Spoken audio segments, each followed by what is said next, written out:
জামাত ইসলাম চরমনাইতে আসলো, আইসা সাংবাদিকরা প্রশ্ন করলো, তখন জামাত ইসলামের আমিরও বললো যে আমরা একটা বাক্স দিতে চাই। আমার কাছে প্রশ্ন করছে, আমিও বললাম যে একটা বাক্সই দিতে চাই। কি কথা ঠিক কিনা? গেল এক চরমনাই জামাতের সঙ্গে জোট করতে আসে।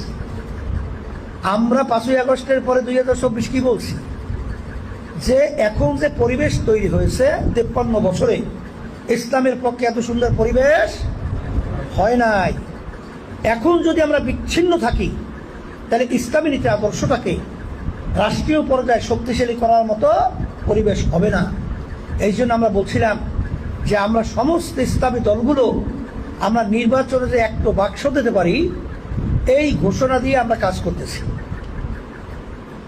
এখন জামাতের সঙ্গে তো আমাদের ওইভাবে কোনো আনুষ্ঠানিকভাবে ওইভাবে তো আলোচনা হয়ও নাই, হয়েছে হয় না, বরঞ্চ আমাদের আলোচনা কাদের সঙ্গে হলো? প্রথম হলো আমাদের সমমনা কারা?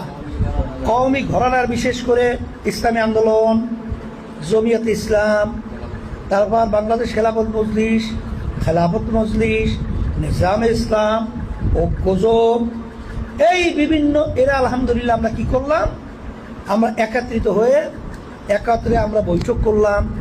এরপরে আমরা জাতির কাছে সাংবাদিকদের মাধ্যমে একটা বাক্স পাঠাবার ব্যাপারে আমরা ঘোষণা দিলাম।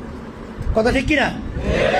জামাত ইসলাম চরমনাইতে আসলো, আইসা সাংবাদিকরা প্রশ্ন করলো, তখন জামাত ইসলামের আমিরও বললো যে আমরা একটা বাক্স দিতে চাই। আমার কাছে প্রশ্ন করছে, আমিও বললাম যে একটা বাক্সই দিতে চাই। কি কথা ঠিক কিনা?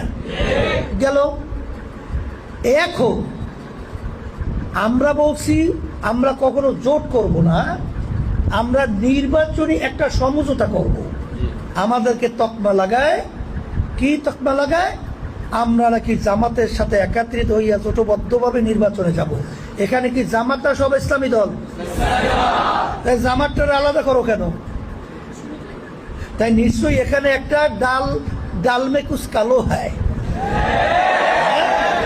এখানে ডাল আছে ঠিকই, কিন্তু এর ভিতরে একটু কালোর ভাব আছে না? আছে। এগুলো কিন্তু জাতি বোঝে।